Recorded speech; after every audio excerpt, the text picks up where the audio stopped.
Ladies and gentlemen, boys and girls, children of appropriate ages, get ready for another episode of AZA Commander Podcast.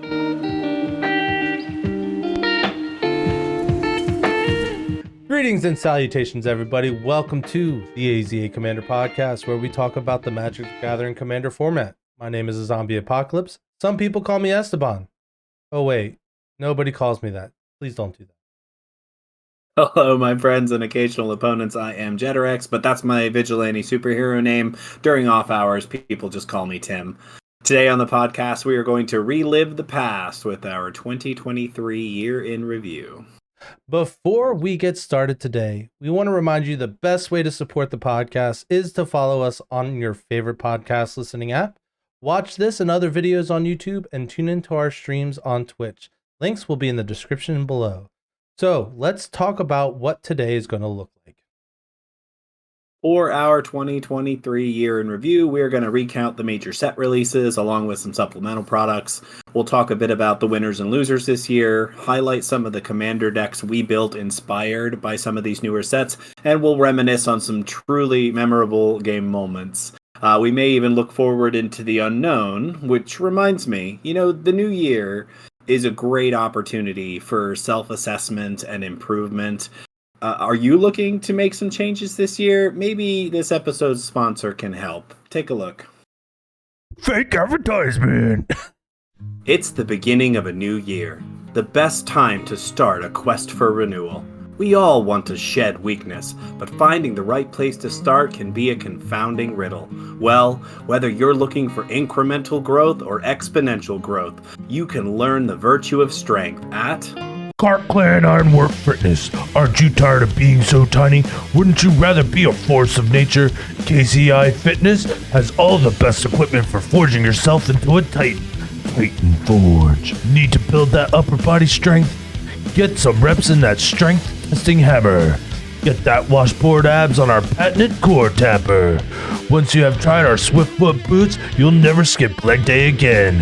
At KCI Fitness, our mission is to melt down the old you. All that junk, refuse, and awful, and make you into more junk, refuse, and awful. Get down here and get giant growth. Oh, you're right. I'm never going to miss leg day again. Oh, God. Today, to get started, let's go over the major releases from the past year.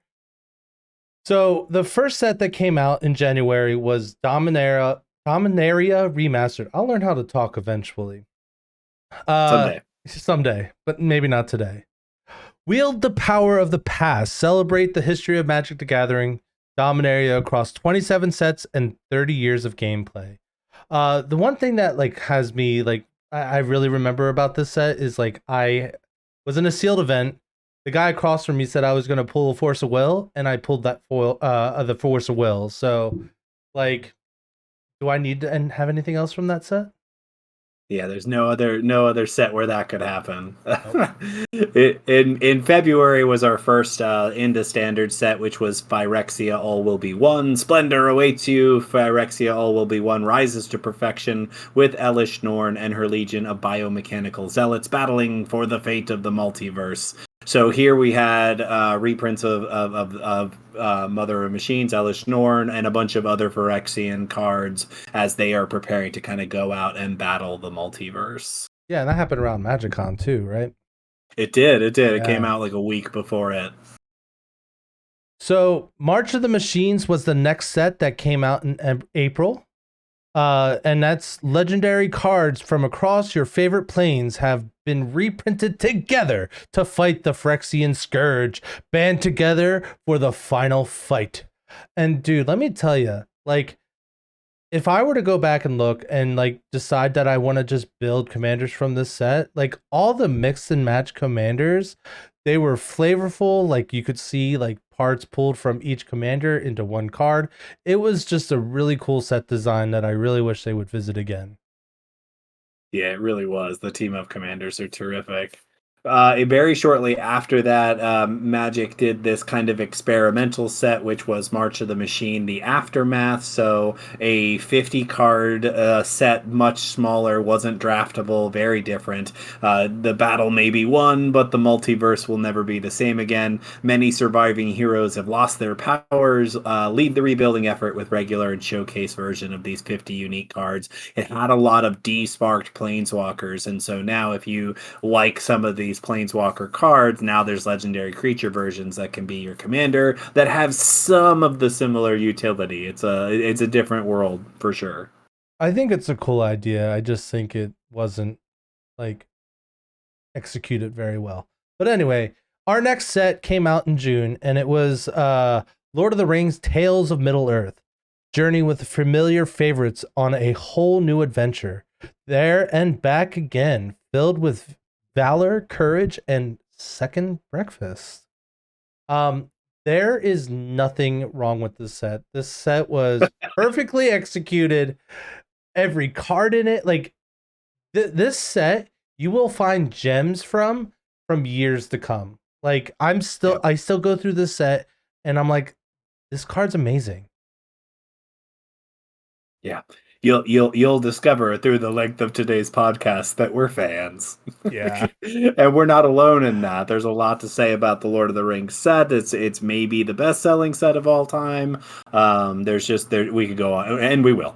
We will. But you know, continuing through the releases, the next one is in August, which is Commander Masters. So whether you're a longtime Commander player or just picking up the format, Commander Masters has everything players love in one jam-packed set. So we did have a lot of meaningful Commander reprints in this set, and then we also did get some new straight to Commander unique cards that were very interesting. And we'll talk a little bit more later about how this set, how it worked out. But the idea was to give Commander Masters a set that they could draft, and a set that brings new cards to the format.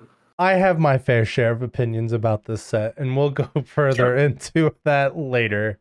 But the next set came out in September, and it was Wilds of Eldraine. It says, get lost in the wilds of Eldraine with fantastical creatures, unbelievable settings, and beloved characters with a unique twist. This set seems really cool, but I missed a lot of it because I was looking from sets before, and I was looking out what was coming out like 4 weeks later. So I missed a lot of this set. We talked a lot about that like if you're a dyed-in-the-wool Commander player like our friend Zombie over here, some of these sets are really going to stand out to you, and a couple of the other ones are going to be a lot quieter. A lot of the straight to standard release sets they're powered down because they're standard sets, and they're not really going to have that kind of like over-the-top Commander energy level that we're usually looking for. So the next set that comes out is in October. This is what was distracting Zombie over here from Wilds of Eldraine, and this was the Doctor Who Commander decks. Explore all of time and space in this wibbly-wobbly set, meet companions, defeat foes, and travel in the TARDIS through the universe. So 4 decks, right? Four different Doctor Who decks, all with a combination of new cards and also really, really meaningful reprints. Yes. These Commander decks have really changed Commander, and as with the Lord of the Rings set, we'll continue to see some of that impact for a long time from things like Everybody Lives. Oh yeah, I mean there's good things about this set and there's bad things about this set. Like, real quickly, the decks weren't great out of the box by themselves because they're divided so diversely, because each of the hero boxes are dedicated to 4 or 5 or 6 doctors or whatever the number is, right. and all the doctors do very different things. So like it, but the cool thing is you get to play with, like, I love the show Doctor Who. I am rewatching the whole series because of this, and I've been loving every second of it. But we're gonna move on to the next set, which is a weird set in my opinion, but it's came out in November. It was the Lord of the Rings holiday release. The holiday release featured special collector boosters and jumpstart boosters and 4 scene boxes that featured brand new cards. Wish I looked into it more. Because I did really enjoy the Lord of the Rings set originally, but like there was only like 20 or I think there were 30 something cards in this set entirely, so like it's kind of very easy to overlook. Agreed. And then the last thing that's last full release set that we're going to talk about came out in November, and this was Lost Caverns of Ixalan. Begin the adventure of multiple lifetimes with dinosaurs and ancient gods guarding untold treasures in the Lost Caverns of Ixalan. I have a lot of good things to say about this set. Again, I'm also a standard player, so I think that it really did do what the previous Ixalan sets wanted to do, and in power level, it was definitely stronger than them. So there's a lot to like about this, and I actually think that it's new enough now. It's still only about 2 months old that I don't know that we've really seen the impact that this set is going to have on Commander, because there really are some pretty interesting and fantastic things that we could do here with that set. Yeah, and the thing with this set is I really like the Jurassic Park cards. Right. Like I don't know, like Universe Beyonds and Magic the Gathering is just exciting for me. It's cool to see other IPs on Magic the Gathering cardboard, and like I can't wait for Mickey Mouse to be like a 7/7 defeating Luke Skywalker with the equipment like from like I don't know, like I want to see Mickey Mouse with a lightsaber, okay? That's what I'm looking forward to. I'm seeing like the Halo blade, right? Yeah. Oh, dude, that would be great. Like, Mhm. anyway, back to back to the episode. Now that we have run through the major releases, how are you feeling about all these products? I know it's a conversation that lots of people have been having, and Magic players who are as kind of involved as we are. This is something that we've all seen happen over the course of the past several years, which is this like intense ramp up of product releases. And we labored a little bit, I think, over what to include in the list, what not to include in the list. And I mean, there's some things on there that maybe don't need to be. We tried to include everything that had unique cards, but that's not a good rule either, because Dominaria Remastered is entirely a reprint set, but it matters. So it's really tough to kind of figure out like what to talk about when we really review a year and look back over it. I'm curious to know, like, how do you feel about the volume? Are we getting too much? Are we going to continue to get too much? So the short answer to that question is holy moly, it is way too much. I pine for the good old days of mana burn and one commander set a year. Okay, is that too much to ask? Like I used to buy every single commander deck that came out until they started producing more precons than 4 or 5. Like I would go bankrupt. I would have to sell my child on the black market just to keep up with every single commander deck that comes out, because well, how many came out this year? 20, 30?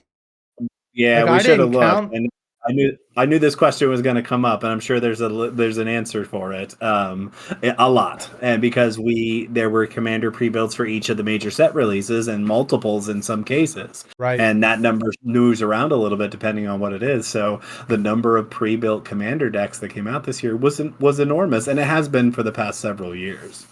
Yeah, it's been very difficult to keep up with, especially when you're a full-time employee, stay-at-home dad on top of it, becoming a content creator. Like it makes it very difficult for us. Like not to gripe about being a content creator, but I don't know how the Command Zone does it. Like how do they have regular episodes about like normal topics on top of deck techs of upgrades for every commander set that came out, talking about every single legendary creature that came out, because good gracious, there was probably 563,212 commanders that came out last year. Like I see what they're trying to do, but like can we just tone it down just a little bit? Like Yeah, I think that it's the Goldilocks zone question, right? Like, how do we get to a just right place? How do we get to a not too little, not too much? And really, too little isn't something that's ever going to bother the players, right? Or I get too little. It's not like we were used to getting 3-4 sets a year and a commander supplemental product, and we were good with it, right? Right. But too little, that zone isn't ever going to meet the desires or demands of the organization of the company, right? Because at the end of the day, let's face it, they are a business, Money and machine needs they're to go burr. right. That's always going to be their motivation, and really, I'm not going to slight them for that. I'm never going to be the kind of person who comes out and says Wizards shouldn't be trying to make a profit. Like, they wouldn't exist if they weren't. So they should try to make a profit. Too little is never going to be enough for them, but too much creates this thing that's happening to us to some extent. This kind of burnout where we can't keep up fast enough to really kind of enjoy it in the same way that we would in years gone by, because we talk a lot about like eternal formats and stuff, right? And how Commander's an eternal format, meaning that you can build your deck and then you're done and you never have to do anything, and that's not the case. It's with all of these new cards coming into the format all of the time, you really have to keep up if you want to be relevant and you want to know what you're playing, because part of this game, right, is knowing the card base, right, so that you can make informed decisions about what the play pattern is going to be if you know what to expect. But if you don't know the card base anymore, which has happened to all of us now, especially in Commander, is like, I don't know all the cards that exist, so every now and again somebody puts something on the table and I go, I don't know what that card is. Yeah, so I will say, if we went back to the good old days of four set release and one commander set, we wouldn't have had Lord of the Rings, we wouldn't have had Doctor Who, and like those were like my two favorite sets this year. And Yeah, like if we were to go back to the old way of just 4 sets and one pre-con set, like we wouldn't have had these cool sets that I love. So like it's an excellent point. It really so it really is. So realistically speaking, I don't want them to change. Maybe set like the schedule, so maybe once every other month something comes out instead of once almost every month. So instead of having it split by 6 weeks, you have it split by 8 weeks. 10. Because I think 10 things came out last year. Yeah, we marked 10 things, and the most questionable one, as far as I'm concerned, is the Lord of the Rings holiday release. Like, I really, And in retrospect, the aftermath too. really. Well, so I mean, Aftermath is interesting for that reason. I mean, I think that if we were going to take one, we should probably take the other. I can agree with that.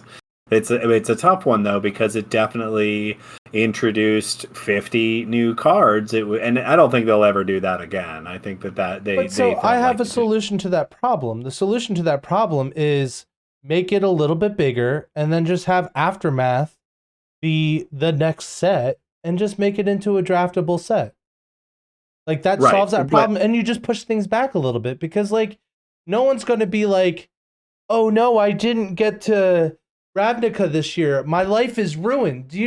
So like I think if they just were to like made Aftermath a little bit bigger, pushed it back a little bit, and maybe like made Eldraine or Caverns of Ixalan come out, like let's say just push Caverns of Ixalan to February, like, and then just Murder at Karloff Manor can go halfway through the year. Like, I'm with you, but isn't that just not doing it? Isn't that isn't like doing something different? That's going back to the way it was before the Aftermath experiment. That's just having it be its own set, which is tantamount to we're just going back to the way it was. And I agree with you. I do. Mm-hmm. I agree that that it is a failed experiment and they'll never do it again. So, but my point, I also agree that I actually, and this might be an unpopular opinion, I think that they may have actually come to an equilibrium at this point. They definitely ramped up the amount that they were releasing for a while. And really, I think that they have come to this point, and I actually like looking at what this year is panning out to look like. We're going to have a very similar this year to what we had last year in terms of the major releases. They're going to come out at different times, I think, but because we're going to get the Fallout Commanders in the first half of the year instead of the back half like Doctor Who. So maybe we get that twice this year. Hard to say. Interesting. I don't. So But they have a remastered set to kick off the year, Yep. right? Like that's what's happening right now. Mhm. Remastered set to kick out the year. We know that we're going to get the 4 standard releases. That's not a question. That's just always going to be part of it. We're going to get a Universes Beyond product in the summer. Yep. And really, like, we don't know what the fourth quarter is going to look like at this point, but if I had to guess, it may be another Universes Beyond Commander set. But otherwise, like, amount wise, we're looking at a very similar year this year. So if I were to come up with the perfect year, okay, it would be start the year off with the mastered set, like just an 100% reprint set, and Yep. maybe not like stick to planes, but just be like, I really enjoyed like Modern Masters. I really I enjoyed like Eternal Masters. Like just give us give us a good reprint set.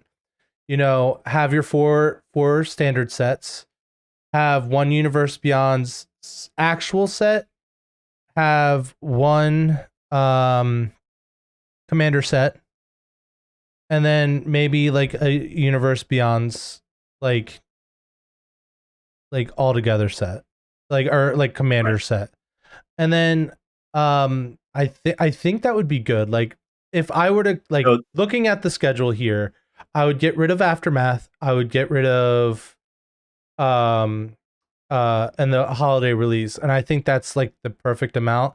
And then maybe instead of getting each set having a Commander Precon or having multiples, maybe give, I don't know, you can't really just do one.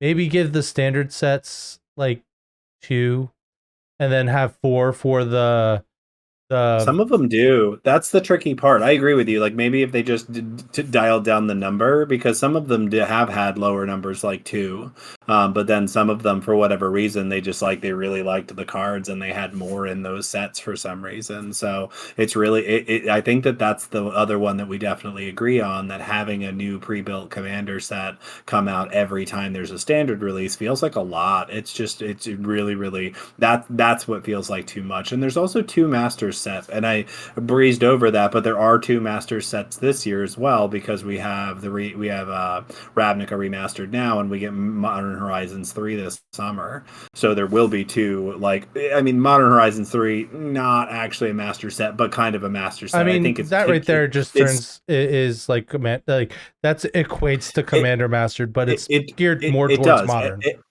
And it's in that spot. It's in that slot where it's like a direct to Eternal format release over the summer. What one that's Universe Beyond, and then one that's a master set.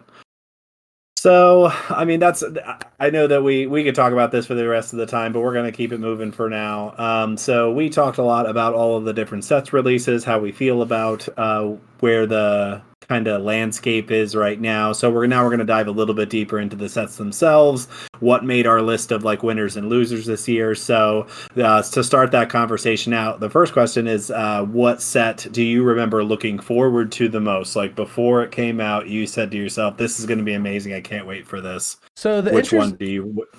So it depends on when you asked me about it, Sure. right? So like if you asked me in the beginning of the year, it's going to be March of the Machines, because I'm a huge fan of the Predators. I love the Phyrexians. Like those were the big bad guys when I was younger, right? But like right. Once I heard that they were going to make a Doctor Who set, my jaw dropped and I was in love, right? So the one that I look forward to the most with 2020 hindsight vision would be the Doctor Who sets, because I've seen them make cards for flavors with Lord of the Rings, and they did a really good job.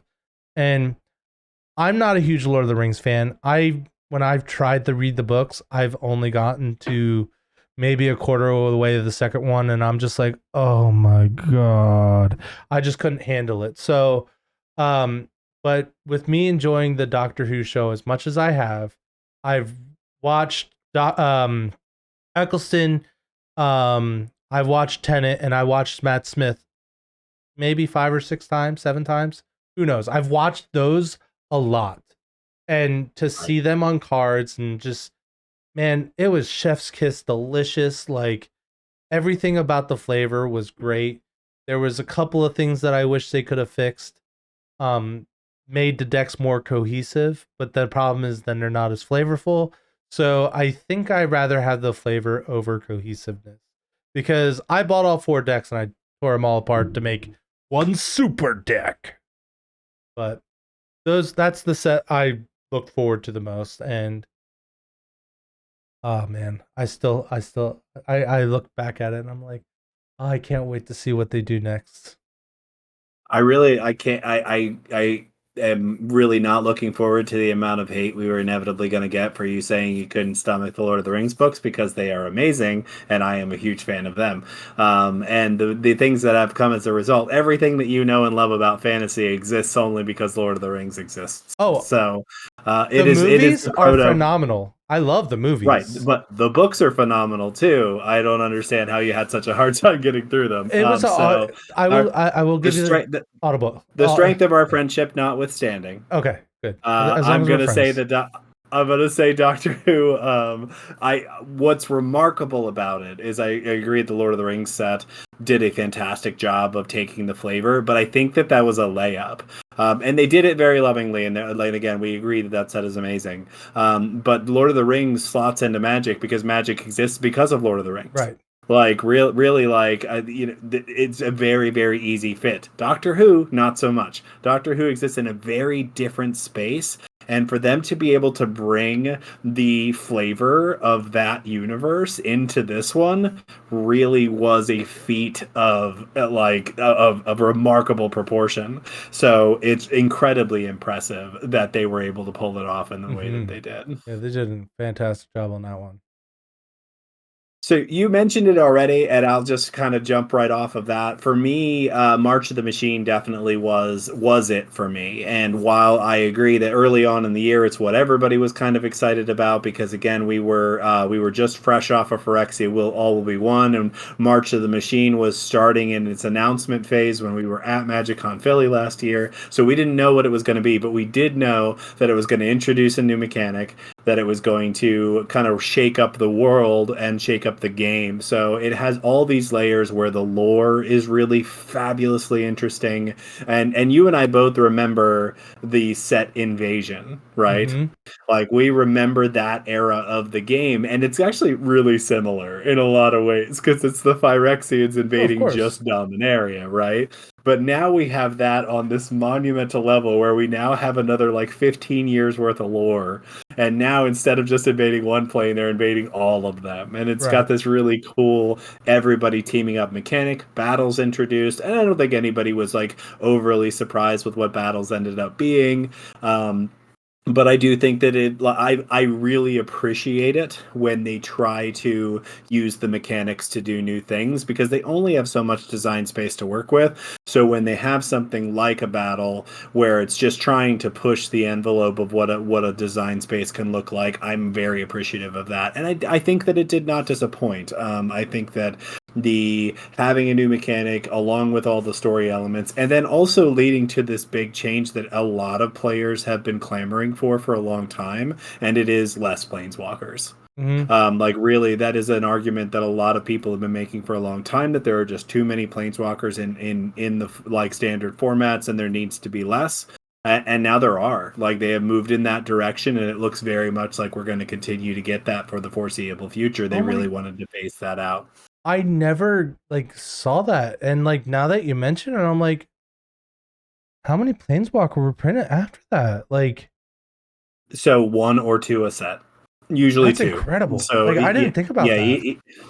so you have all of the plane. You have a lot of planeswalkers get desparked, and so there's two things that happen in the story. Like that's one of them. A bunch of the planeswalkers get desparked, and then the other thing that they introduce is the omen paths, and the omen paths are ways for people to travel between the different planes without being planeswalkers. Hmm. That's So cool. now in Wilds of Eldraine, they introduced this character, and Kellen is his name, and he starts in Eldraine, and we follow him to Ixalan in the next set, and he's not a planeswalker, but a pathway opens up between those two planes, and he is able to go through it. So that it was actually something I saw. I think it was the professor at Tolarian Community College. Like he had some predictions for what was going to happen in this set in March of the Machine, and that he nailed that one. Mm. He nailed the like. He said he thought planeswalkers were going to be gone completely, but the answer is that the volume knob got turned down a lot and way less planeswalkers because on Eldraine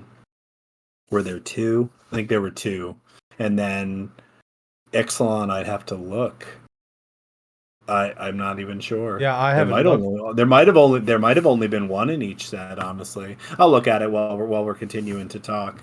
But But yeah, March Machine definitely tops the list for me about excitement. yeah, oh, agreed. And like the mix, as I was saying earlier, the mixed commanders were absolutely amazing. Like, the one that's coming off my head is the Gitrog monster and Talia. Oh And yeah, oh my god, that was just like it's so cool. I mean, I wish their power and toughnesses were a little bit higher. Like thinking like a 6/6 toad became weaker because a human's riding its back. Like that seemed a little silly to me, but like honestly, like I'll take like the flavor of the way those two cards meld together, and it was absolutely amazing. I can't pray. I wish they would do something like that again, where like some crazy catastrophe happens and all the planes start mixing together and they have to fight their way out of it again. Like I would love we'll to have see to that again. see. So Hmm. let's move on to the winners and losers of this year. Which sets were the biggest disappointments and which sets were the biggest successes for you? So before I answer this question, I looked really quick, and the last two standard sets, Wilds of Eldraine and Ixalan, both had one planeswalker in them. Wow. There was a long period of time where we were getting 3, 4, 5 a set. Mm-hmm. And then obviously we had War of the Spark at some point where there was like 30 or 72 40. or Yeah. something crazy. So I'll start out with the one that disappointed me the most, and I don't want to say that this set is bad or that there aren't interesting cards in it, but the set that I was really hoping would kind of and I'll just say selfishly, I was hoping that I would see this set and that there would be a commander in this set that really spoke to me. I was really looking for something new to brew, and what the set came out and it wasn't there for me, and Right. in fairness, I did end up building a commander out of this set. And I think that the deck is fine. It's it's I Azorius like color the deck. combination. It's so, but Wilds of Eldraine is the set that I'm talking about. And I think it was disappointing for me because there were some other factors to it, and I'm just gonna say this. I know this is a Commander show, and we talk about Commander, but something happened with Wilds of Eldraine in the standard format, which is the standard format changed. So that it came out when the rotation should have occurred. But about a Oh, year ago, right. Wizards announced that they were going to expand standard to be 3 years instead of two. So rotation was supposed to occur, and I really love rotation in standard. It's what I love it. I know that might be a divisive take, but so it didn't happen, and so this set, which has some interesting and powerful cards in it, didn't get the punch that it was going to because the old sets that are still hanging on to power weren't gone. Mm. And so instead, we end up here with, with a set that could have been really, really impactful and ended up not being impactful. So it was really disappointing for that reason. I still think there's a lot of good cards in it. I still built a commander out of it, but pound for pound, it really ended up being kind of disappointing for me.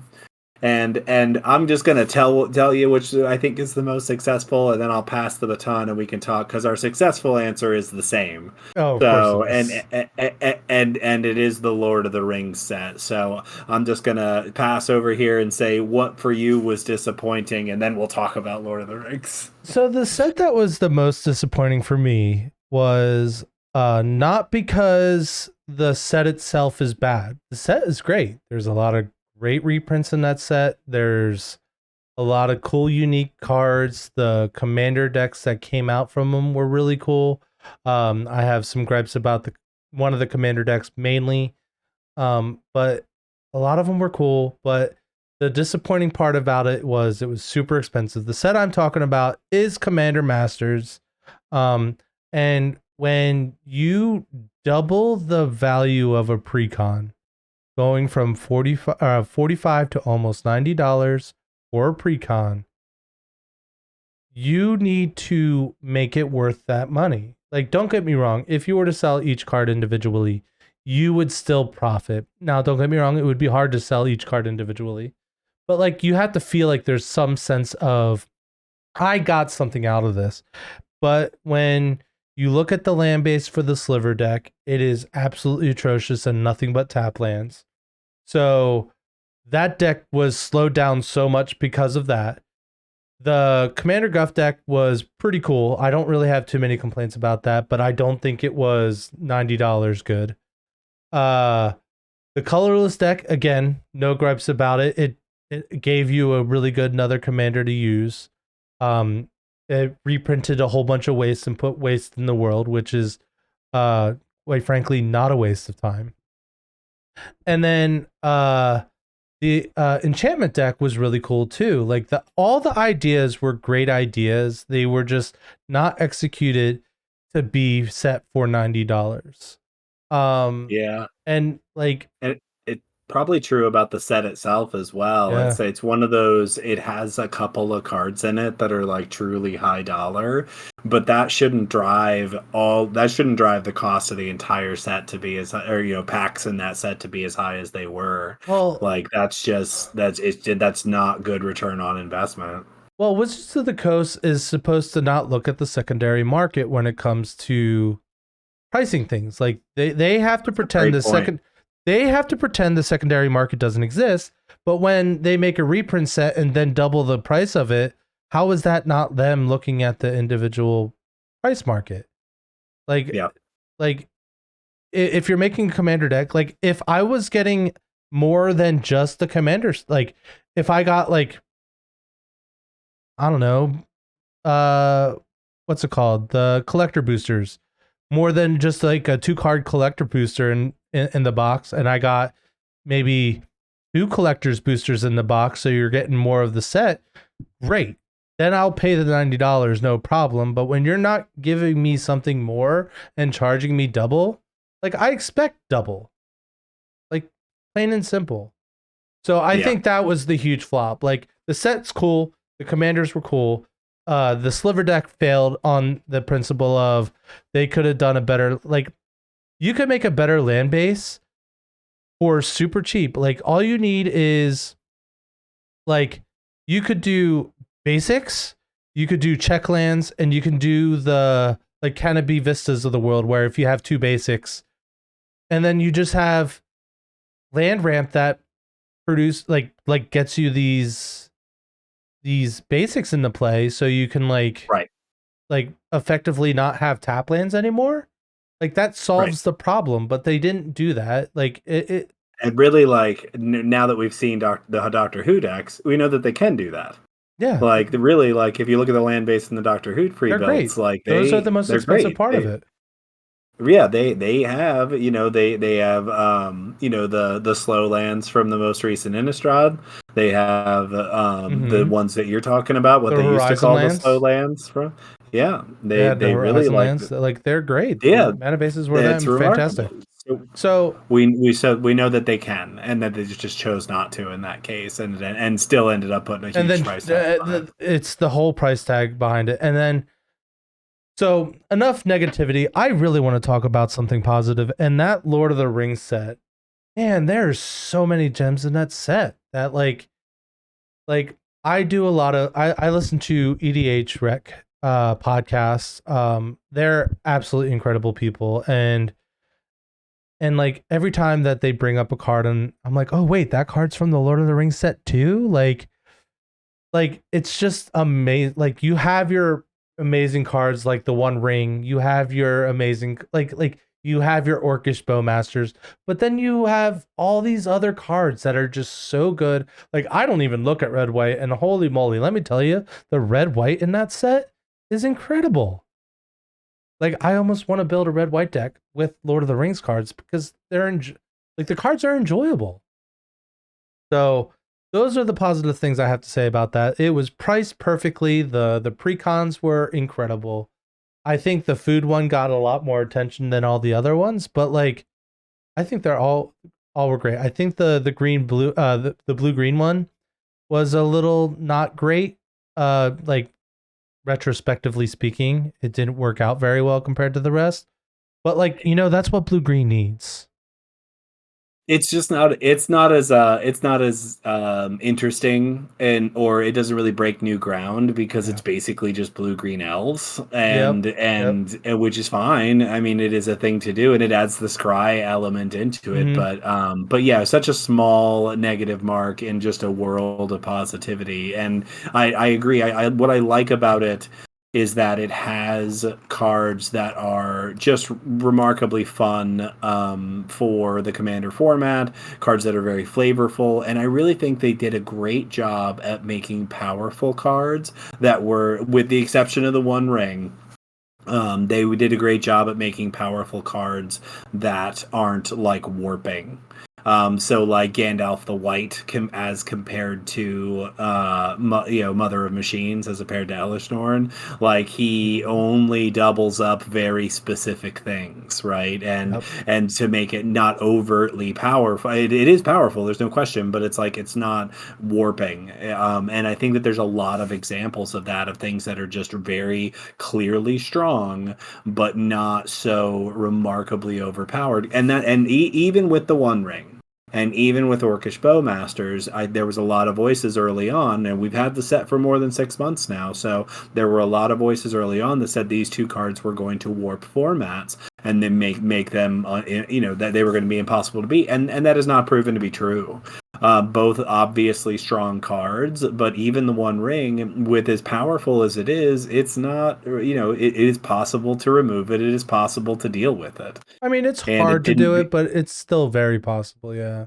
It's entirely possible, and I think that there you don't actually when I say warping, like you don't have to shift your game plan that much in order to be able to deal with Right. it. And really, like the One Ring, it really is just, it's a card draw engine. It's a colorless card draw engine, and it's fantastic for all those reasons. And I know the other complaint about it is that it's a financially expensive card, and really it could go arguably in any commander deck, but not everybody's going to be able to play it. I know I have one. I I think you have have two. two. Yeah. And I off the top of my head couldn't even tell you which deck it's in. Mine is in Bilbo, and the other one is in Garth. I think I put it in my colorless Eldrazi deck. See, that makes sense. Y- It would also, Yeah, yeah, because that makes a lot of sense in that deck. yeah, well, because the card has less card draw options than other decks do. And So, I'm pretty sure in um, that colorless deck they have like untap artifact effects too, which would be pretty yeah. good with that.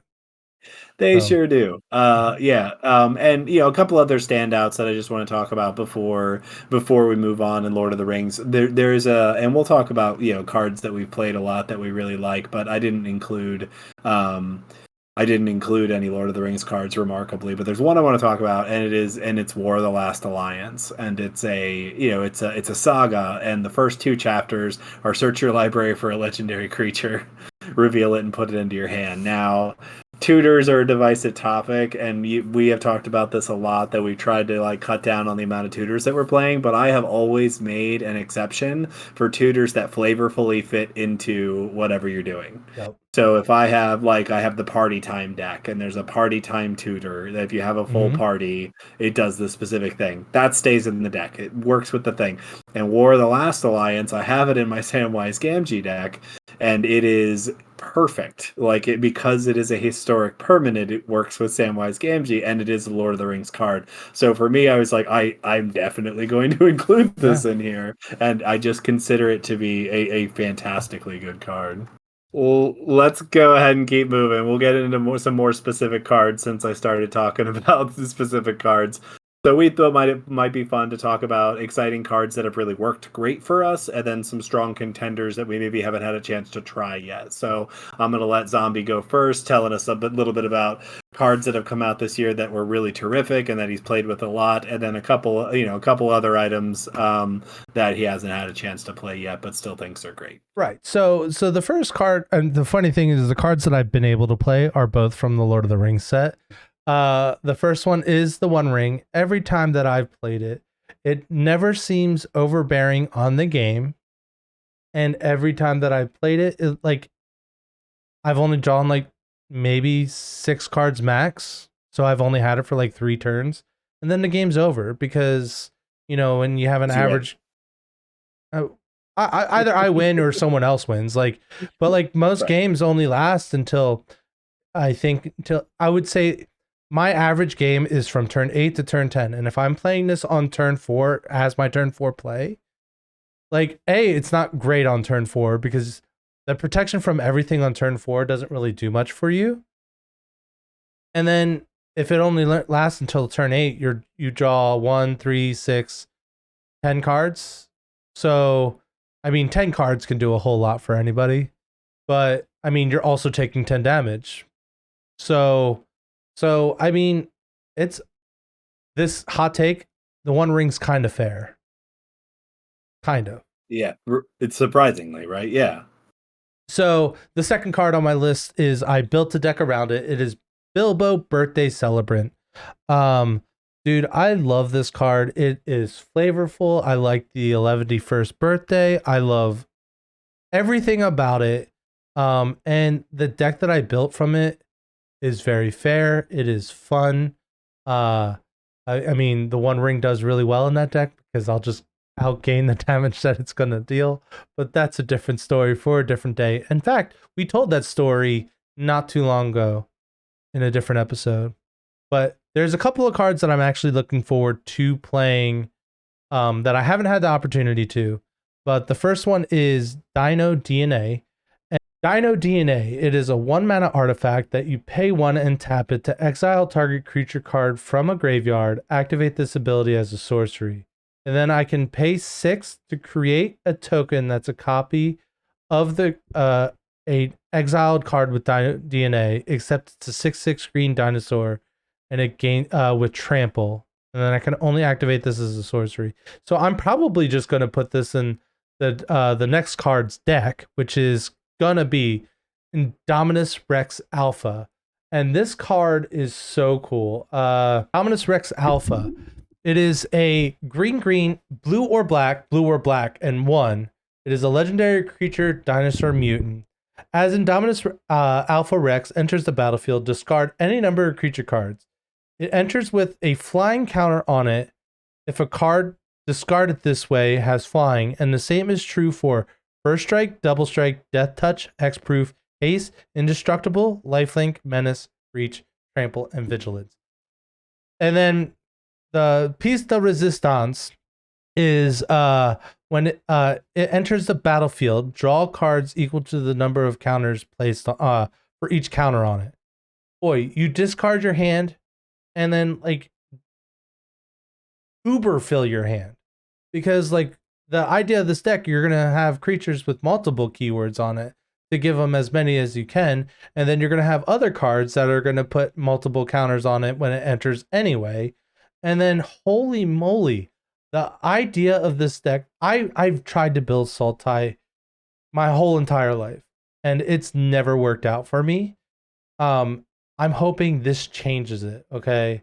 And then this last card is a card that absolutely everyone knows who I am, wants me to build this deck because I am a huge fan of winning a game of Commander with alternate win cons. And this card doesn't say you win the game, but it says you win the game. Okay, so it is the Millennium Counter. It is a 1-cost artifact, legendary artifact, and it says whenever you untap 1 or more permanents during your untap step, put that many time counters on Millennium Counter, and then I can pay 2, tap it to double the number of time counters on the Millennium Counter. When there are 1,000 or more counters on the Millennium calendar, sacrifice it, and each opponent loses 1,000 life.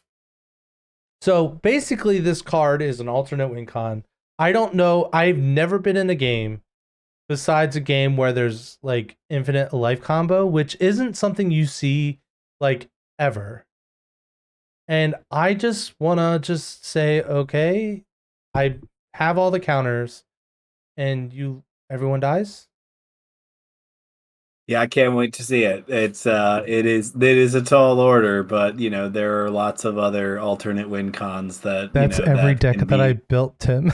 that yeah that you can build around. So I don't see it as an impossible thing. It's just a tall order. It's all there is to it. uh, That'll be exciting. I'll be very curious to see if you can find a commander that really synergizes with it well, because I'm sure there's got to be out there. I'm sure there's got to oh, be of somebody, course. a commander that like uniquely works with that. So I'll be interested to see, what we can Ooh, make I happen there. just thought of a card that can go in with that card is Yeah. the Things to the Second Sun. It gives you another beginning phase after your second main phase. So as long as the deck Oh. has blue in it, I can put that card in it. It's a shame that can't be the Oh. commander. But I mean, I feel like it. I feel like it almost certainly will have blue in it, just for all the the artifact synergy. and the counters and stuff, yeah. So I mean, hell, just like Voltaic Key and some extra mana Yep. does really Yep. good. So Yep. Any kind of untap, tapping all your stuff and then untapping it, like it. I mean, it doesn't.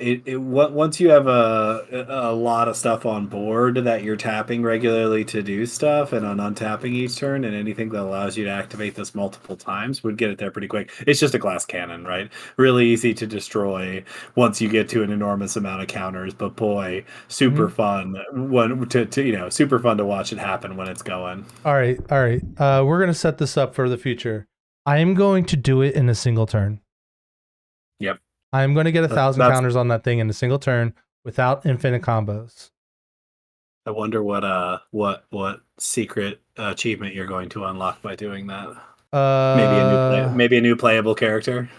Yeah, probably something like that.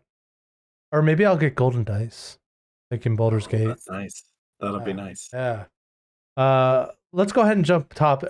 I've talked enough, so I think it is time for my good friend Tim to let us know what cards that you played with that you really loved, and cards that you're exciting to try in the future. So the first one that comes to mind for me is from my Hidetsugu and Kairi deck, and it is Breach the Multiverse. Anybody who's played in Standard has probably seen this card, but boy, is it a fun commander card too. And obviously at 7 mana, it works very well with that, and it is a reanimator. But it's my favorite kind of reanimator, where it gets H and K back, and then also it lets me steal things from all of my opponents as well. It also gets Planeswalkers, which not a lot of these cards do.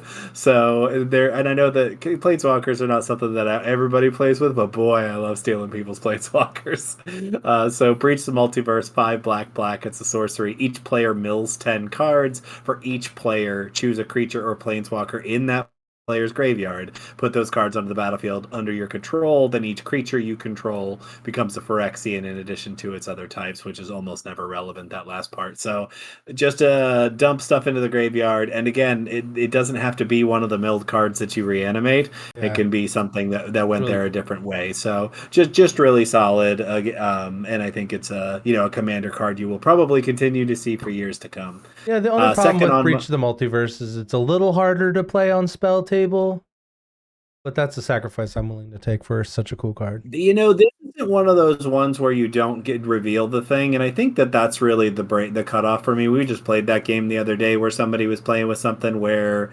normally you would just get the person's card off the top of the library and nobody else would get to see it, but because you can't do that on spell table, they just had to flip it.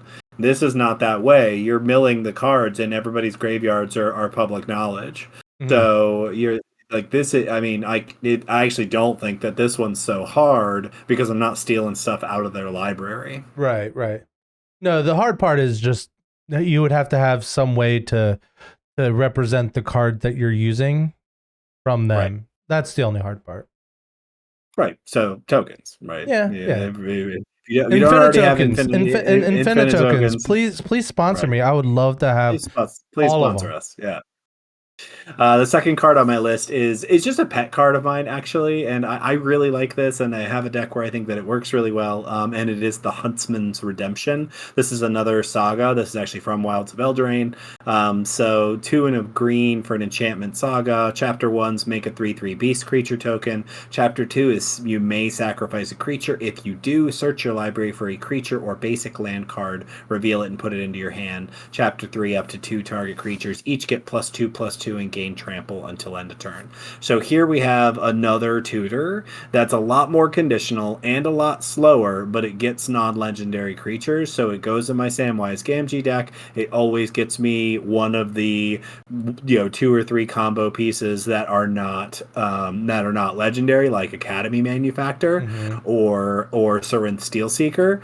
And when it does, it just makes that deck hum, because that deck will just dirtle and do nothing unless it really gets its engine running. So I don't mind playing with a couple of flavorful tutors. Again, historic permanent, Samwise can get it back. So it's a very slow loop, but it's still very, very good. I think I also have this card in Tom Bombadil. Same reason. Like, it's a saga, it tutors, it does a really good trick by being something that can be reused. Yeah, I'm starting to think you really like sagas. I do. And really, I know I said this to you a while ago, and it's not my idea. It's not an original idea, but like sagas are, I heard somebody say once that they are corrected planeswalkers, that they really do what they kind of always kind of hoped that planeswalkers were going to be, was something that just kind of happened a few times. And actually you can look at, there's a Huatli who is a desparked planeswalker. There's a Huatli in Lost Caverns of Ixalan, which is, it really is perfect. It's a creature, and then you activate an ability and she becomes a saga. And it does everything that a Huatli planeswalker would do in just this slower, more balanced way. And it's just perfect game design. Third card on my great cards that I've played, yet another saga. Yet another pet card, and it made one of my favorite moments of this year. But I just think it's really good because of how abusable it is. The card is The Princess Takes Flight. It is actually an uncommon saga from Wilds of Eldraine, 2 and a white. I said Wilds of Eldraine was disappointing. You're just pulling everything of it. A lot of cards from the set. The chapter 1 is Exile. Up to 1 target creature. Chapter 2 is target creature gets +2/+2 and gains flying until end of turn. Chapter 3, return the exiled creature to the battlefield under its owner's control. So in Tom Bombadil, I can alter the counters. I can manipulate the counters, so this never gets to Chapter 2. Also, if you exile a creature and it gets destroyed before it gets to Chapter 3, that card just stays in exile. So really, Don't remind me. Right. Oh, I will, but that's a different question. And really, this is it's incredibly effective, and it's one of those uncommons that synergizes well in this very specific situation. But wouldn't necessarily be good in a lot of the areas. But it's just a pet card of mine. I like it a lot. Yeah, I don't think Princess Take Flights goes in every deck, but like in the right decks, it's amazing. Right. Just so, and I love cards like that. I love what I like about Magic. Yeah, where I feel like that I found this, right, and I'm not we live in a world of instant communication where we all talk to each other all the time. It's not like I'm coming up with original ideas, but it feels really good to find something and to be like, I think this is a good interaction, and then to use it a couple of times and have it do exactly what you want and go, okay, yeah, I feel really good about this now. I made this up. I did that, right? Yeah, like that's the feeling I get. Mm-hmm. So moving on to some exciting cards I still want to try. The first one on this list, I actually already added this. I just haven't actually gotten it out yet. And it's Bone Horde Dracosaur. I think most people would agree, based on the dollar amount that this card costs, that this is a good card. It's from Lost Caverns of Ixalan, 3 and 2 red, 5/5 flying, first strike, dinosaur dragon. As if that isn't redundant. At the beginning of your upkeep, exile the top 2 cards of your library. You may play them this turn. If you exiled a land, make a 3/1 red dinosaur token. If you exiled a non-land, create a treasure token. So Impulse draws 2 cards, essentially. and also gives you tokens for whatever type of card that you got. I put it in Jolene. It makes treasures, still on theme with what the deck is supposed to do. But really, like what Jolene struggles with a lot of the time is running out of steam. So I do having this for effective, Gishath. Like, what am I yeah. doing? Oh yeah, this card's amazing. It's easily it's easily one of the best, if not the best dinosaur in Lost Caverns of Ixalan. I mean, you should look at Lost Caverns for other dinosaur Yeah, options I because just there's haven't quite a done it few. yet. Yep. Yeah, and super, super good. So the second one, I just for the purpose of our time today and our talk today, I started perusing through the old sets just to see what I hadn't really looked at, and I had not seen this card before yesterday. But boy, I really want to put it in my Saheeli deck and make my Saheeli deck more like artifact creature matters, and it's Cybermen Squadron. Love this So card. seven mana, 5/5 artifact creature Cyberman. Non-legendary artifact creatures you control have myriad. Like, That's what's just the one? bonkers. Mere battle sphere. Thank you. I'll take 20 of them, thanks. I'll take all the mere battle spheres. Yeah, like all of that and like reckless fireweaver. Like I just have however many Oh, artifacts at the end of the I battlefield. accidentally gave Blightsteel Colossus like Right, Myriad? right, Whoopsies. and you know me. I don't play with Blightsteel, but I do play You with should. Darksteel. You should. So you think so? You think people aren't?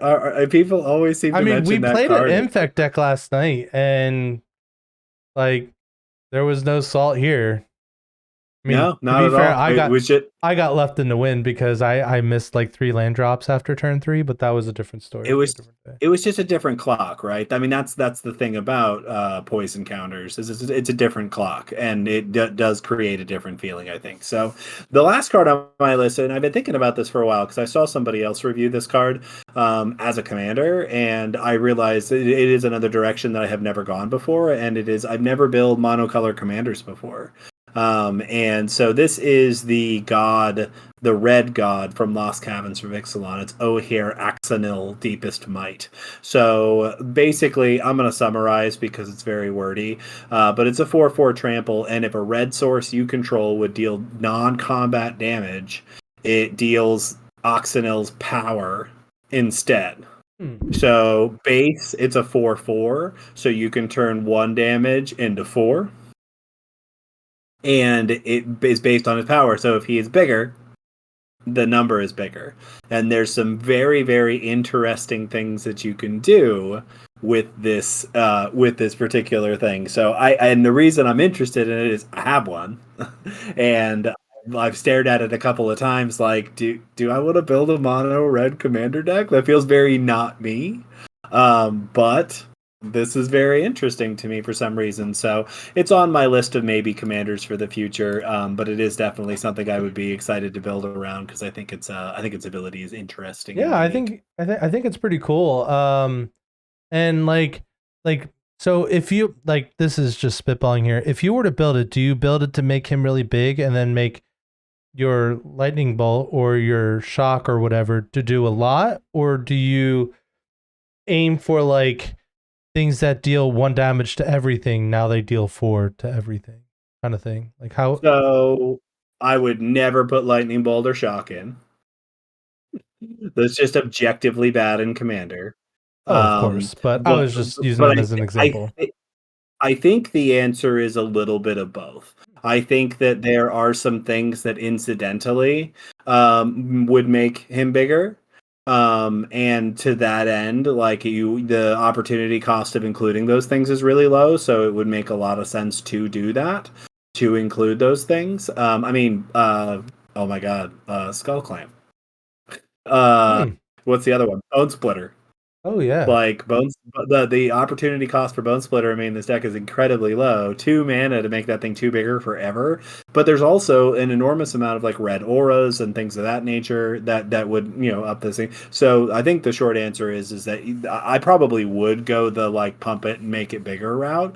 But you definitely want repeatable sources of singular damage or low damage. So, Right. I mean, Pyrrhemia comes to mind, but you would then have to do something to make him You just indestructible. So, oh but no. again, does, does doesn't that feel like a hoop to jump through? Like it to me, it smacks of your Phage deck, where it's like, this is a puzzle to put all the pieces together, but once they're together, everybody dies.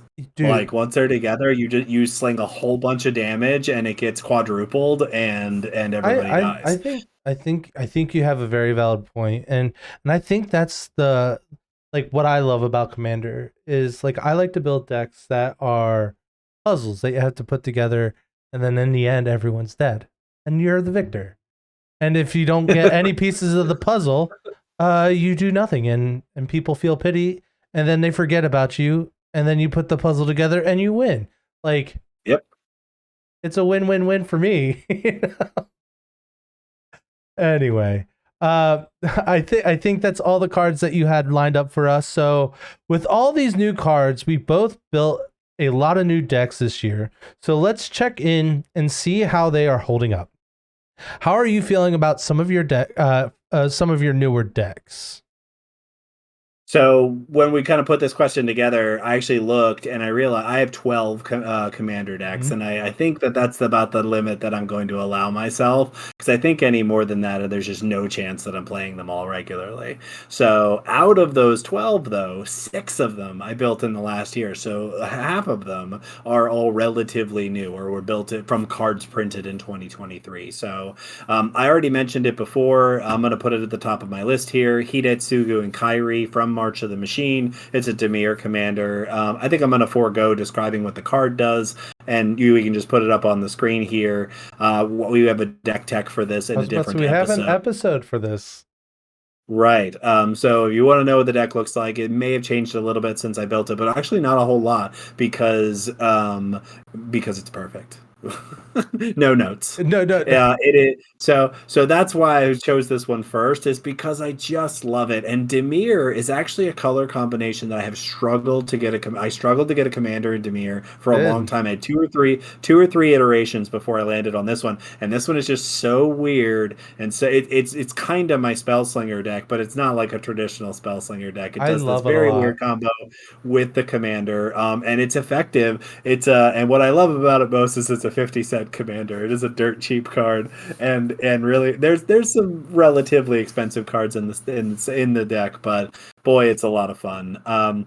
Second one that I want to talk about is Tom Bombadil, who talks too much. So again, we did a deck tech on this episode as well.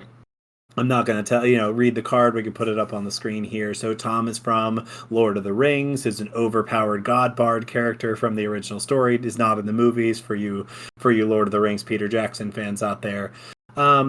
Tom Bombadil is in the middle, right? In terms of like it, I don't consider it to be like super perfect, but I also don't consider it to be super bad. And what I mean by that is it's the kind of deck that can be at least a little frustrating to play against, because it has a lot of state-based action. It's a lot of board state, and a lot of things that happen, because as sagas go down, different things happen. Now, as I become more skillful at piloting it, it's not that big a deal. Like I can move through my turns fairly quickly, but sometimes I know for me, when I'm sitting across the table and the other person takes a really long turn but doesn't really do anything, that can be a little vexing.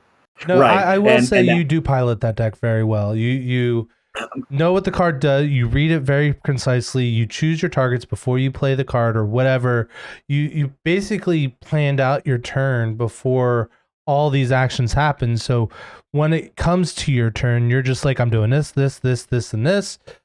This is my target. This is my target. Go. Right.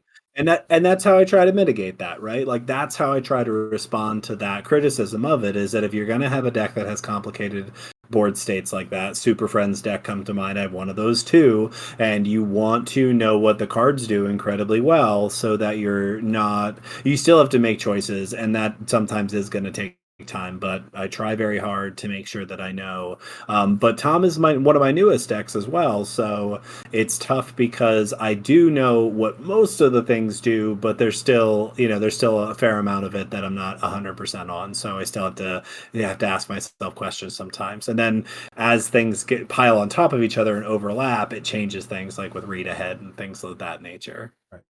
The last deck I want to check in on was Azuri, Stalker of Spheres. So this was in Phyrexia All Will Be One. It is a proliferate commander, and it is a poison counter deck. So I actually really like the deck, but I'm always really hesitant to play it. I'm still hesitant to play it because of the poison stigma, and I don't think it is as much as it used to be. I really don't. And I think that we can actually thank Phyrexia All Will Be One for that, is that it introduced some poison options that didn't feel like infect, didn't feel like I was boggling and making an unblockable creature that was just getting in and killing you. It does it in these different ways. And this deck definitely does that. It does have infect creatures in it, but the goal is actually to proliferate everybody to death. So I'm on the fence about this one, and the other part of that is it's heaping up my Simic slot, and there's lots of really good Simic options out there, just an enormity of really fun and various things that Simic can do, and this is holding up that spot. And so there's a part of me that's like, I'm almost going to take it apart, just because I think that hesitation to play it is always going to be there, and I'm not going to get over it. So why not just move along and take on to something else? So that's all I have to say as far as the decks I built this year. So why don't you tell us about a couple of decks that you built? How are they doing? How are you feeling about them? Actually, before we get into that, I played against your Zuri deck, and I think the way it plays, it plays very well. Like, every time that I've died to that deck, I've never been like, oh, that was unfair. You see the clock coming, and sometimes I've seen that deck struggle to get that first infect on everybody. That's true. So sometimes you're just like, okay, I need to figure out how to get that first infect, and then your then your game plan is going.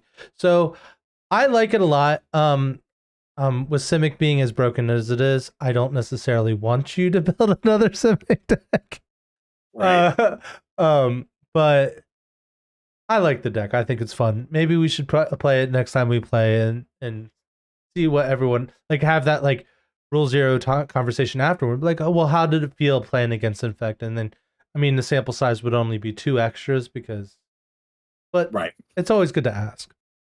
So my first deck that I want to bring up, I love this deck. It was one of the decks that I've had the most fun brewing, because this is not a playstyle that I normally play. The first deck was Bilbo Birthday Celebrant. We've mentioned him a couple times already today, and I don't have a life gain. I've never had a life gain deck. I've made like 60 card, like, not any standard or not any set legal or anything like that.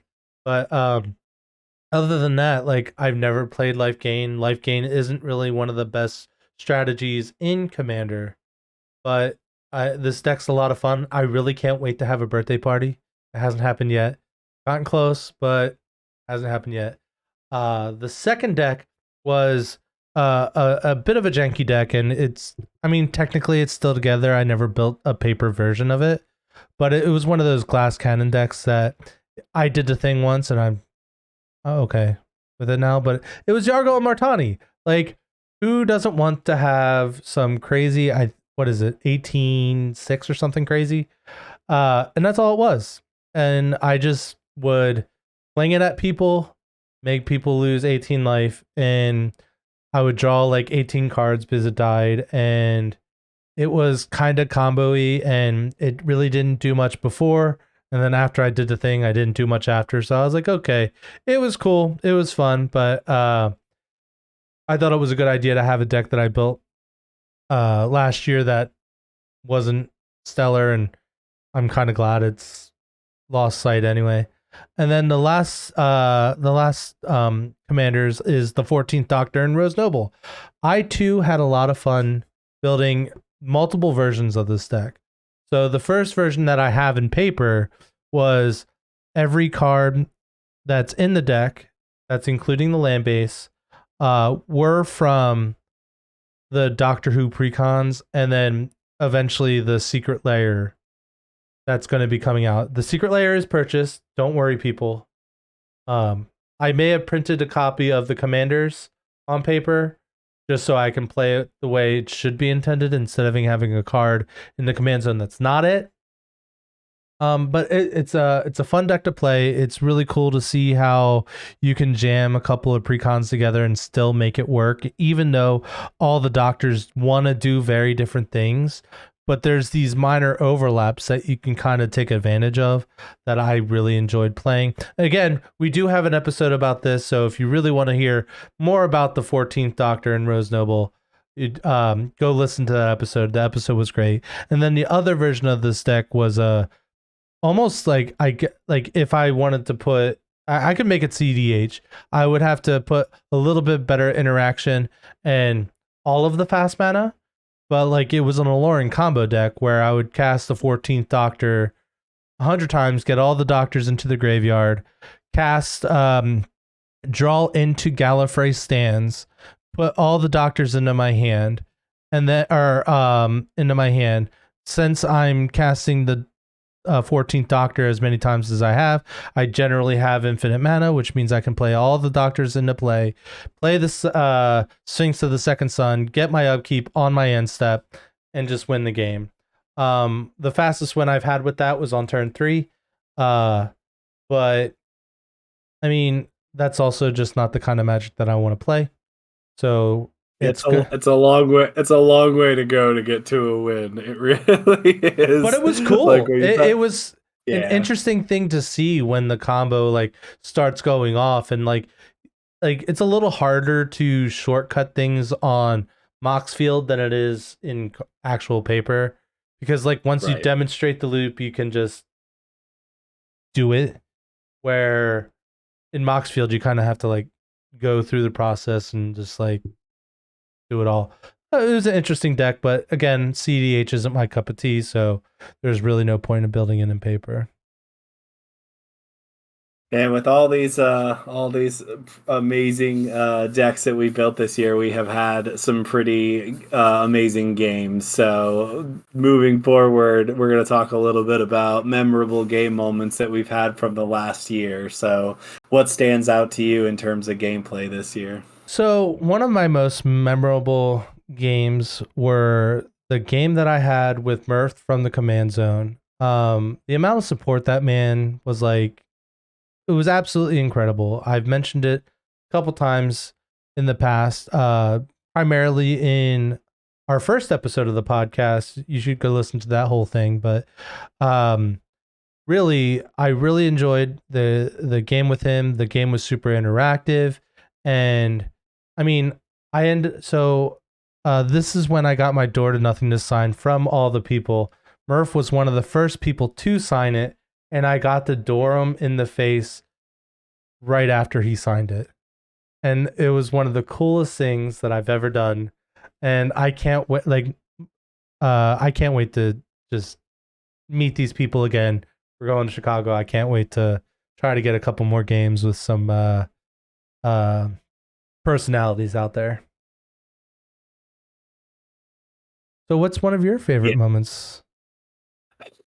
You asked me not to mention earlier. I'm gonna leave for a minute while you go mention this. He's gonna take his time off here. So I mentioned the Princess Takes Flight before, and I have watched our friend Zombie play his Bilbo deck a number of times now, and I wanted to say this when you mentioned it before. I am incredibly impressed by the like stick-to-itiveness and positivity. Like you're gonna keep doing it until you actually do it. It's gonna happen. Like you're gonna keep doing it until you actually throw a birthday party. And I will say that I was only a part of this. I set the thing up, but I did not knock it down. We were playing in a game and he cast Bilbo and I used the Princess Takes Flight. It's actually very close. I don't know if you were quite I was over 111, but it wasn't my turn. I had the mana to do it. So like if I got to my turn, the party was going to happen. Right. It was going to happen. So I go after Zombie and I cast the Princess Takes Flight. This is in the Tom Bombadil deck, so I have ways to manipulate it, and I actually do have plans to do it, I must admit. But the first chapter goes off, I hit Bilbo with it. Zombie leaves Bilbo under the thing, thinking that he's gonna get it back. Gonna get it back. He's being greedy, and he's thinking, I'm gonna get it back. Okay, I'm not presenting any way to manipulate it on board. And then somebody else goes after me and destroys it. I think you returned it to your making hand it. or something, but regardless, Yeah, it got removed from the battlefield, and I cried very yeah, deeply that day. yeah. Yeah, that just that I just always the reminder, right? Don't leave your commander under the thing. So too many, especially in that case. That card's designed to do just that. It's designed to exile creatures that then you never give them Well, I back. That had a is the whole. protection piece in my hand that I could have protected it if I had the turn after. Like it was, Yep. he did it. I was player 4, I think. You were player 2, and player 3 bounced it to his hand. And Yep. it's like, damn.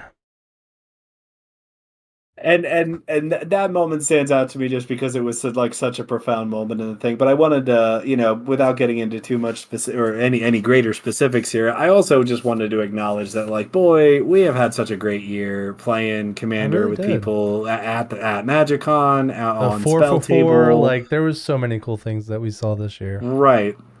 And we've had just a lot of great spell table games, and I have to remember, like, I know that I talk to people in other gaming communities, and I think that there is an attitude towards kind of the Magic the Gathering community as a whole, because I think in bygone years we earned a bad reputation, and I think that that has changed. I really, really do. I think that the tables that I have played at have been, kind and inclusive, and I've really almost never had a feeling of, like, so very rarely have I had a bad experience, and even in those cases only once can I think of somebody actually acting out of malice.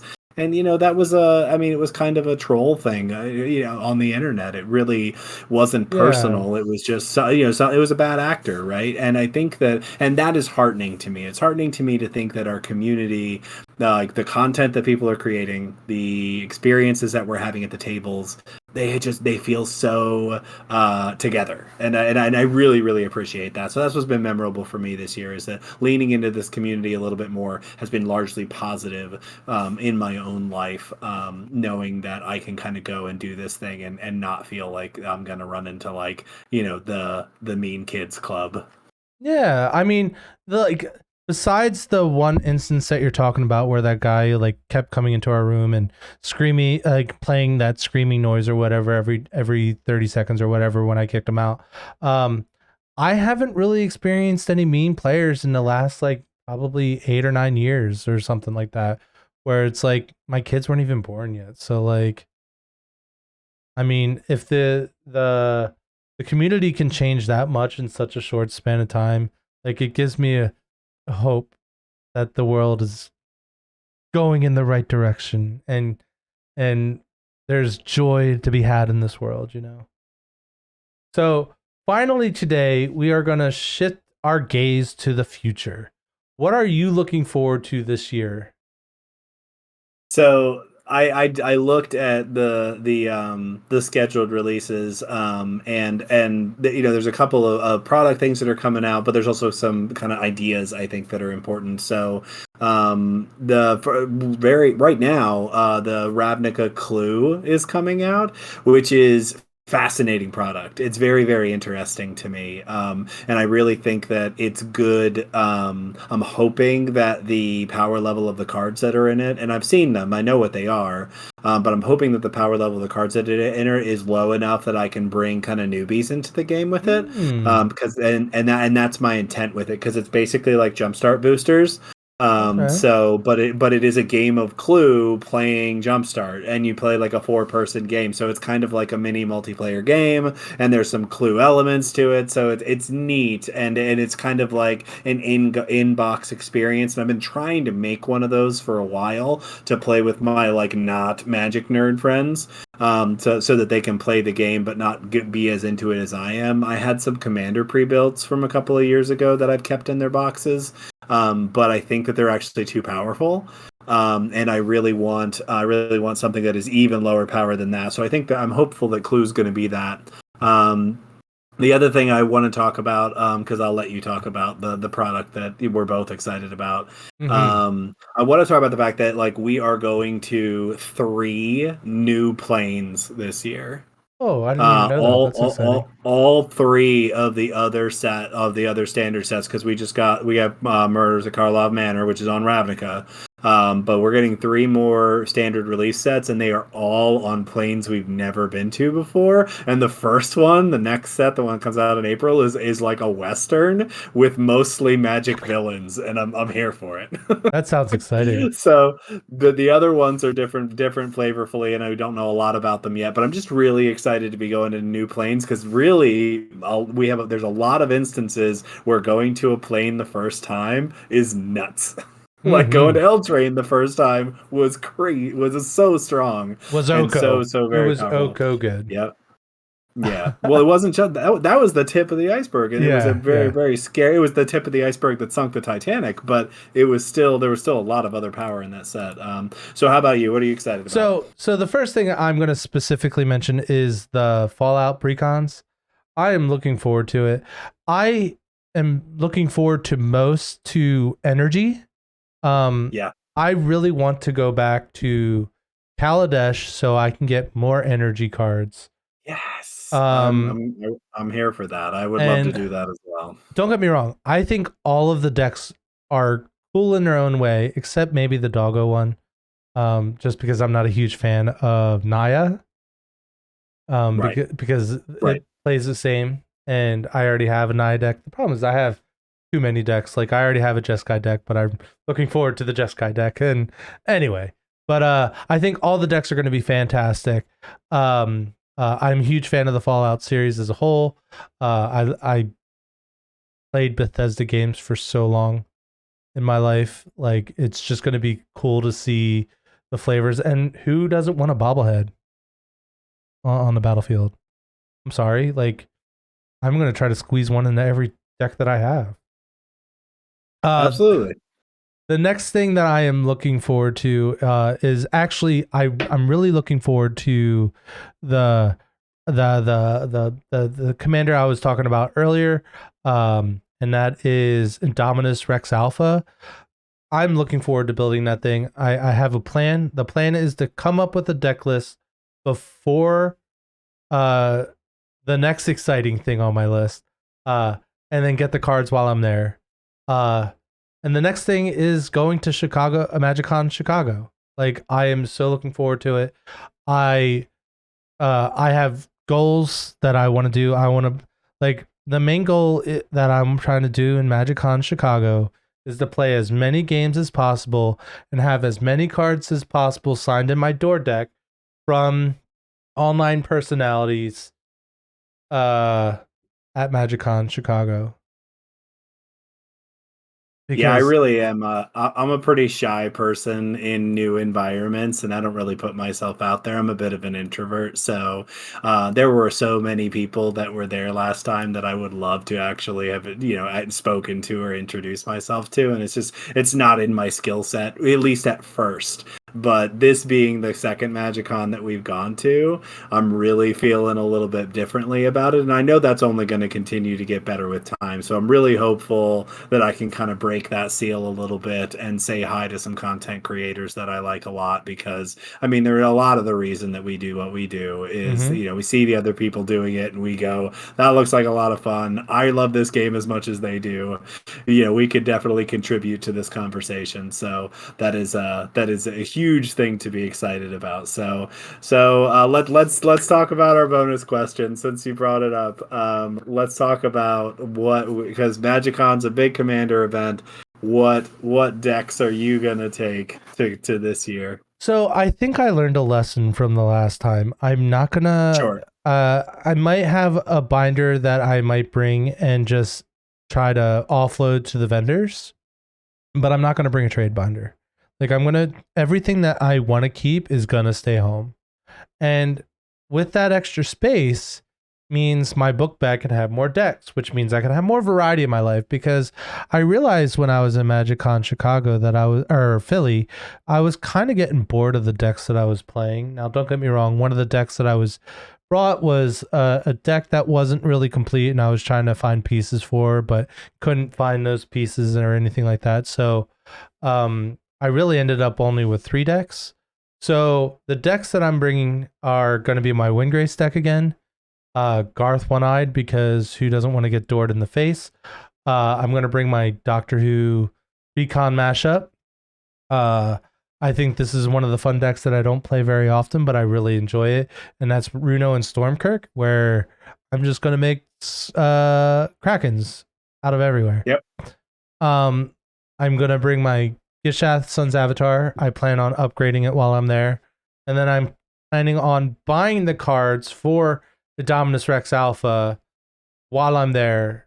I already bought the sleeves for it, so all I have to do is just put them together and just have all 6 of those decks while I'm there. I love this last idea so much. I'm absolutely stealing it. So I just need to figure out what that looks like. I definitely need to pick something that I'm going to build and start, mapping out what it's going to look like, and then go there and get the cards for it and build it while we're there. Like I love the idea of being able to sit at a table there and say, I've never played this deck before. I just bought all the cards for it today. And we're gonna sit down and try it out and see how it goes. I love that. I just need to figure out what that's going to be. So I'm definitely gonna. I'm gonna take hit it too. Are you done? Yeah, I wanted to mention. So I think what we should do is, when you come up with your deck list, buy the commons and uncommons, because I'm pretty sure vendors won't have them unless if it's an expensive common or uncommon. Agreed. That makes a lot of sense. So I just wanted to put that out there for anyone who listens to this wants to try the same thing. Yeah. Don't depend on them for the non-rares. That makes a lot of sense. So what decks are you bringing? I'll take Hidetsugu and Kairi, because I said I think it's easily among my favorites. Jolene the Plunder Queen, also among my favorites, and I think that for whatever reason, like, Jolene is nobody balks at that. I sit down with that deck at a table, and everybody's like, "Oh, that's fine. We're all getting extra treasures. Let's do it." And it really, like, I don't think that it's overpowered. It is capable of explosive things, and I think it's a lot of fun for that reason. And I get to hear everybody sing a Dolly Parton song for at least 1 or 2 bars, so there's a really good reason to play that deck. Tom Bombadil for sure, because I think that it is really cool. I'm tempted to bring the colorless deck, because I think it is both powerful and also kind of unique in terms of play. So as far as, like, not being bored, I think there's a good quality to that. And then I don't know what my 5th one's going to be, and of course we'll save the 6th slot for a new deck. But I mean, when I look at the decks that I have, I mean, maybe Azuri, maybe Mishra.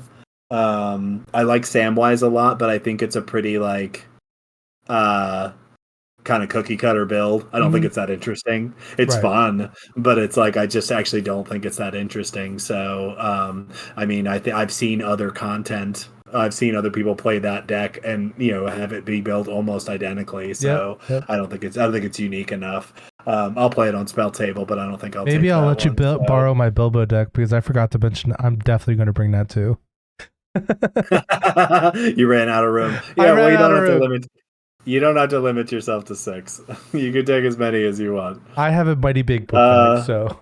But that's the lesson, and I totally agree. Took 4 last time. I mean, I took 4 last time, and at least one of them was a deck I was unhappy with, so I only ended up 3. Like, I should only take decks I'm actually going to play, which makes me not want to take Azuri, because I don't know if people are gonna, but I think it's a unique deck and it's interesting. Right. At the right table, I think it'd be okay. Well, we've been chattering on for a very long time. It is about that time, friends and opponents. So, as always, we want to say thank you kindly for spending time with us on the AZA Commander podcast.